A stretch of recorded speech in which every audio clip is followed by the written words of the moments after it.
Hello అండి విజ్ఞాన్ గారు. చాలా రోజుల తర్వాత వేణుస్వామి గారు మరలా తెర మీదకి వచ్చారు. కనిపించట్లేదు ఈ మధ్యకాలంలో. ఎందుకు ఆయన కొన్ని మాటలు మాట్లాడడం, ప్రవచనాలు చెప్పడం మానేశారు. బట్ మళ్ళీ వచ్చారు. వచ్చిన తోడనే మళ్ళీ ప్రభాస్ గారికి సంబంధించి ఒక నెగిటివ్ మాట. ఇప్పుడు ఒకవేళ నిజంగానే నెగిటివిటీ ఉన్నప్పటికీ దాన్ని పాజిటివ్గా మలిచే మార్గం చెప్పాలి. ఏదవుతారు ఇబ్బందికరమైన మాటలు అవి మనం మాట్లాడకూడదు కూడా. ఎందుకు అలా ఏంటి? ఎన్నిసార్లు మాట్లాడుకున్నా ఇదే మాట్లాడుకుంటూనే ఉన్నాం. మన ఇద్దరమే చాలాసార్లు వీడి గురించి మాట్లాడుకున్నాం. మళ్ళీ మళ్ళీ మాట్లాడుకుంటూనే ఉంటున్నాం. ఇబ్బందికరమే అది. వీడెప్పుడు చేస్తాడో ఇంతకీ? తప్పు అలా మరి విజయ్ దేవరకొండ సూసైడ్ చేసుకొని చనిపోతాడని ఎలా వాగుతావు నువ్వు? అదే చెప్తా ఆ మాటలు. నేను ఆ మాట కూడా అనట్లేదు. సమంత సూసైడ్ చేసుకొని చచ్చిపోతుందని ఎలా చెప్తావు నువ్వు? ప్రభాస్ కొల్లంత గాయాలంటే చచ్చిపోతాడంట. ద రీజన్ ప్రభాస్ వై ఒళ్ళంత గాయాలు అది ఎక్స్ప్లెయిన్ చేద్దాం. చాలా మంది తెలియాలిగా. మరి వీడియో చెప్పినందుకు నిజమేనే ప్రభాస్ ఒళ్ళంత గాయాలు అనుకునే వాళ్ళు ఉంటారుగా. ఇప్పుడు వీడే ఇలాంటోడు, వీడిని ఫాలోవర్స్ ఎలా ఉంటారు? మరి వాళ్ళు అనుకుంటారుగా నిజమని. విషయం ఏంటంటే ప్రభాస్ అనే క్యారెక్టర్ ఇప్పుడు ప్రజెంట్ తన స్ట్రేచర్ ఎలాంటిదంటే, ఒకప్పుడు ప్రభాస్ ఇలా గుద్దితే గోడ బద్దలయ్యే సినిమాలు. ఇప్పుడు ప్రభాస్ అది కాదు. నువ్వు ఎగిరెగిరి తన్నాలి. అండ్ రేంజ్ అలా పెరిగిపోయింది కదమ్మా. సలార్, బాహుబలి అట్లా. ఇప్పుడు నెక్స్ట్ ఏవో ఆ రేంజ్ అలా పెరిగిపోయింది. సో ఇప్పుడు కొత్తగా తనతో ఏమేమి స్టంట్లు చేయించాలంటే, ప్రభాస్ రోజు షూటింగ్కి వెళ్తున్నావు నువ్వు అంటున్నావు, రోజు రోప్స్ మీదే ఉంటాడు. షూట్ అంటేనే రోప్స్. ఇంకా ప్రభాస్కి ఏదో ఒకటి చెయ్యాలి. నిన్ను కట్టి పైకే లేపాలి. మోస్ట్లీ ఎలా ఉంటాయి తెలుసు కదా మనకి. చిన్న చిన్న గాయాలు ఉంటాయి. అవును. ఆయన ఏమన్నా 20 ఏళ్ళ కుర్రాడా ఎగిరెగిరి తన్నడానికి? దట్టు కొంచెం పర్సనాలిటీ పెద్దదైంది. అది ఇంకా మన బాడీ మీద పడిపోతుంది. రెస్ట్ లేదు. నీ డైరీ 4 ఏళ్ళకి ఖాళీ లేదు. ఒక రోజు అన్న సరే ఇవాళ ఎగిరెగిరి తన్నాను కదా, ఓ 2 రోజులు అలా పడుకొని వస్తా, కొంచెము బాడీ మసాజ్ చేసుకొని వస్తా, రిలాక్స్ అయ్యి వస్తా అంటే నీకు టైం ఉందా? లేదే. No way. నువ్వు పొద్దంతా ఎగిరెగిరి తన్నాలి, సాయంత్రం మళ్ళీ వైబ్రేషన్లు పెట్టుకోవాలి, రిలాక్స్ అవ్వాలి. ఎందుకంటే మళ్ళీ రేపటికి రెడీ ఉండాలిగా. ఇది ప్రభాస్ది. అలా కొన్ని గాయాలు ఉన్నాయి. ఏమో మరి వీడు చూశాడో లేకపోతే ఇంకెవడు చూశాడో తెలియదు. వీళ్ళ ఆవిడ చూసిందో లేకపోతే ఏమో వీళ్ళెవరన్నా చూసి చెప్పుంటారు. ఒళ్ళంత గాయాలు ఉంటే ఏంటి ప్రభాస్ చచ్చిపోవాలా ఇప్పుడు 6 నెలల్లో? ఏం మనిషి వీడు అసలు? కడుపుకు అన్నం తింటున్నాడా, గడ్డి తింటున్నా, అసలు మంచినీళ్ళే తాగుతున్నాడా? మళ్ళీ ప్రతి ఉత్తమ పురుషుడి విజయానికి వెనకాల ఒక స్టార్ మహిళ ఉన్నట్టు వీడి వెనకాల ఆవిడ ఉంటుంది. వీడు ఏమి చేసినా ఆమె లేదు నా బంగారం మంచిదే అంటదే. అంటే చెప్పేవాళ్ళు కూడా లేరు. కనీసం చెప్పేవాళ్ళు ఉన్నా 4 పళ్ళు రాలగొట్టి ఒరే వెధవా ఏం వాగుతున్నావు అనేవాళ్ళు ఉంటే, మొహం మీదకి అట్లకాడలు పడుతుంటే ఓహో నేను తప్పు చెప్పానేమో, తప్పుగా వాగానేమో అని తెలుస్తుంది.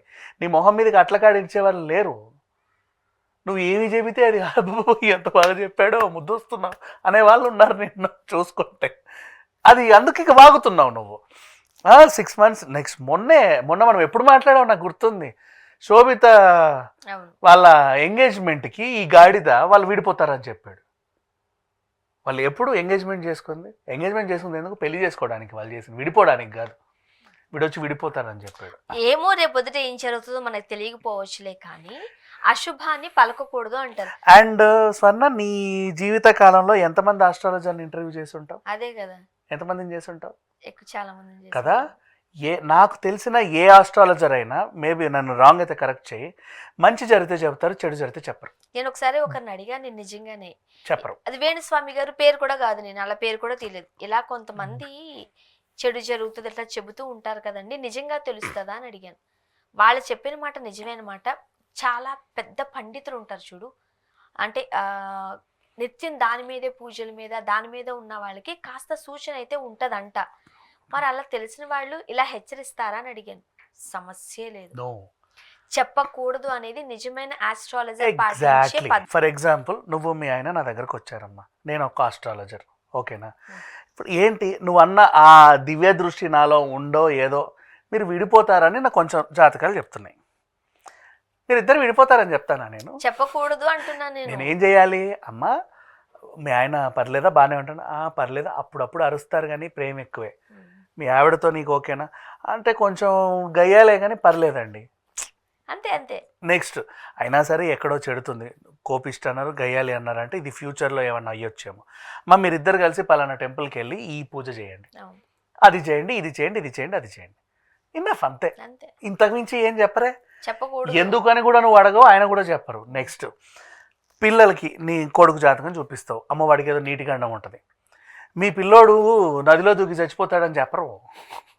ఏం చెప్తారు, అమ్మ ఎటన్నా వెళ్తున్నారా విహారయాత్రలు, అవునండి నెక్స్ట్ వీక్ వీళ్ళ కాలేజీలో స్కూల్లో గోవా తీసుకెళ్తున్నారు, అవునా సరే సరే, ఆ నీళ్ళ కొంచెం దూరంగా ఉండమని చెప్పమ్మా, నీళ్ళ దగ్గరికి వెళ్ళొద్దని గట్టిగా చెప్పు బాబుకి. ఈ మాట చెప్తారు కాబట్టి నెక్స్ట్ కాస్త నీటి గండం కనిపిస్తోంది, సో వాటర్ ఉన్నప్పుడు జాగ్రత్తగా ఉండండి ఆ అని నీటి గండం అని కూడా తల్లులకు చెప్పడానికి ఇబ్బంది పడతారు. మరే భయపడతారని. అలా చెప్పకుండా ఇలా చెప్పు. అవును ఎందుకండి అని నెక్స్ట్ నువ్వు అడిగితే, అంటే కొంచెం నీళ్లు ప్రమాదంగా ఉన్నాయమ్మా అంతే. అవునా అవునండి మొన్న వండర్లా వెళ్ళినప్పుడు స్విమ్మింగ్ పూల్లో పడిపోయాడు మా వాడు, జాగ్రత్త, ఇంకెప్పుడు అలా చేయకు. ఇంతేమా, నాకు తెలిసిన ఎవరైనా ఇలాగే చెప్తారు. ఆస్ట్రాలజర్ అన్నవాడు నువ్వు విడిపోతావు, నువ్వు చచ్చిపోతావు, నువ్వు సూసైడ్ చేసుకొని చచ్చిపోతావు, నువ్వు ఊరేసుకుంటావు, నీ పెళ్లి పెటాకులు అయిపోద్ది, ఏంది ఇది? ఎవడైనా చెప్తాడా మనిషి అన్నాడు? దట్టు ఇప్పుడు వాళ్ళంతా వాళ్ళ వాళ్ళ పనుల్లో చాలా బిజీగా ఉన్నారు, ప్రశాంతంగా పని చేసుకుంటున్నారు. ఇంకా హిట్ టు ఫ్లాప్ అంటారా, ప్రతి మనిషి లైఫ్లోనూ అప్ అండ్ డౌన్స్ ఉంటాయి. వాళ్ళు కొంచెం డౌన్లో ఉన్నప్పుడు ఇలాంటి మాటలు ఇంకా బాధను కలిగిస్తాయి. ఇప్పుడు చూడు అంటే ఏంటి, ఇప్పుడు లైగర్ ఫ్లాప్ అయ్యి ఫ్యామిలీ మ్యాన్ ఫ్లాప్ అవ్వగానే ఊరేసుకొని రావాలా విజయ్ దేవరకొండ? అసలు విజయ్ దేవరకొండ ఎవడో వీడికి తెలుసా? First of all he's a beautiful motivational speaker. అవును తెలుసా? ఈ వేణుస్వామి గారికి ఏమన్నా అయ్యి ఊరేసుకుంటే ఆయన వచ్చి చెప్తారు, ఒరే ఒరే ఒరే చావకరా బాబు మంచిగా ఉండని. ఆ టైప్ తన లెవెల్ అది విజయ్ దేవరకొండ. నెక్స్ట్ వీడు ఎంచుకుని ఇంకో క్యారెక్టర్ సమంత.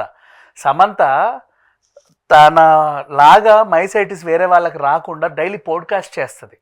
మీరు భయపడకండి, ఇదేం పెద్ద ఇది కాదు, బీ ఫ్రీ, బాగుండండి బాగుండండి. అండ్ ఒరే ఔత్సాహిక రైటర్లారా డైరెక్టర్లారా నా దగ్గరికి రండి, మీ మీద సినిమా తీసి నేను ప్రొడ్యూస్ చేస్తా అని చెప్పి వాళ్ళని పిలిచింది. బిజినెస్ చేస్తుంది అంటే అన్నీ మర్చిపోతూ తన్ని తాను స్ట్రాంగ్ చేసుకునే పర్సన్ ఎవరన్నా ఉంటే సమంత. అలాంటి వాళ్ళు ఇంకా అవతల వాళ్ళని కూడా స్ట్రాంగ్ చేస్తారు. వీడు ఇలా చెప్తే సడన్గా వాళ్ళ అకౌంట్కి వెళ్ళి ఈ పిల్ల ఏమైనా డిప్రెషన్లోకి వెళ్ళిందా అని చూస్తున్నారు అందరు. Nothing like that. వీడు ఎందుకు అలా చెప్తున్నాడు మరి? వీడు ఎప్పుడు చచ్చిపోతాడు నేను చెప్పనా? ఎల్లుండి చేస్తాడు, అవతల ఎల్లుండి చేస్తాడు, వీళ్ళు ఆవిడే చంపేస్తుంది పిల్ల పెట్టి. ఎలా ఉంది ఇప్పుడు వినడానికి? ఎంత అసహ్యంగా ఉంది. అలా ఎలా మాట్లాడతాడు నోటికి వచ్చినట్టు? దేనికన్నా అసలు అరే ఇప్పుడు నువ్వు ఎంచుకున్న మార్గం నాకు నచ్చింది. ఏంటో చెప్పనా, యూట్యూబ్లో చాలామంది వంటల వీడియోలు చేసుకుంటారు, ట్రావెల్ వీడియోలో. ఇప్పుడు నీలాగా నాలాగా కూర్చొని ఏదో ఒకటి చేసేవాళ్ళు ఉన్నారు. వీడు ఎంచుకున్నది కూడా మంచి కాన్సెప్టే. ఏంటది? పద్ధతిగా చేస్తే మంచి కాన్సెప్ట్స్ అన్న. ఇది సెలబ్రిటీల జాతకాలు చెప్తున్నావు. ఇప్పుడు ఏంటి నువ్వేం చెప్పావు, ఈ సంవత్సరం ప్రభాస్కి ఈ గ్రహాలు అనుకూలించక బాగాలేదు అని అన్నావు అనుకో, ఫ్యాన్స్ ఏం చేస్తారు, అయ్యో ఈ సంవత్సరం మా ప్రభాస్ అన్న సినిమా రాకుంటే బాగుండు అలా అనుకుంటారు. బేసిక్ అంతే, చాలా ఇనఫ్. ఈ సంవత్సరం పలానా రాజకీయ నాయకుడు బాగాలేదు, అయ్యో అంటే నేను నామినేషన్ ఇస్తే గెలవనేమో ఉంటాయి కొంతమందిలో. ఇది పర్ల మంచి చెడులు చెప్పచ్చు. నెక్స్ట్ ఉగాది టైంలో కూడా ఎందుకు పంచాంగ శ్రవణం వినమంటారంటే, నువ్వు ఇప్పుడు చూడు, ఆదాయం 2, వ్యయం 12 అని ఉంది. ఇప్పుడు నువ్వేం చేస్తావు, అమ్మ వండర్లా వెళ్దామని పిల్లడితే, వండర్లా అండర్ కన్స్ట్రక్షన్ ఉందంట, మొన్నే మా వాళ్ళు చెప్పారు, మళ్ళీ వెళ్దాంలే, వాడు మర్చిపోతారు తర్వాత 10,000 సేవ్. అవునా కాదా? అంటే పొదుపు చేసుకుంటావు నీకు అది చూసి. లేదు నీకు అవమానం 100, రాజపూజ్యం 1 ఉందనుకో, ఏ గొడవలకు నువ్వు వెళ్ళవు, వాళ్ళు వీళ్ళు కొట్లాడుకున్నా నువ్వు మధ్యలో దూరవు, ఇద్దరు కలిసి నిన్నుదంతారేమోనని అవమానం ఉంది. సో వాదనలోకి వాగ్వివాదాలకి వెళ్ళవు, అనవసరంగా మాట్లాడవు, అనవసరంగా అతిగా నవ్వవు. నిన్ను నువ్వు కంట్రోల్ చేసుకుంటే మంచి పద్ధతేగా, తప్పేం కాదే అది. ఇట్స్ ఓకే, అంతవరకు ఓకే. అలా కాకుండా నువ్వు అలా చచ్చిపోతావు, ఇటు తిరిగి చచ్చిపోతావు, అటు తిరిగి చచ్చిపోతావు, ఏం మనుషులమ్మా, ఎలా మాట్లాడతారు వీళ్ళు? అండ్ ఇంకోటి, నేను నోటికి తాళం వేసుకున్నా నేను వాగా అన్నావు, ఒరే నువ్వు వాగకపోతే ఎట్టారా మేం బతికేది అని నిన్ను మళ్ళీ పిలిచారు. సరే నేను వాగనన్నాను కదా, మళ్ళీ వాగుతూ బాగోదేమో అన్నావు, అన్నీ వదిలేసుకున్నాడు, నీ మాట ఎవడు పట్టించుకుంటాడు లేర్రా అన్నారు, వచ్చేసావు, వాగుతున్నావు, మళ్ళీ ఇదే వాగుడు. ఇంకేమనాలి వీడిని? చూద్దాం. Thank you.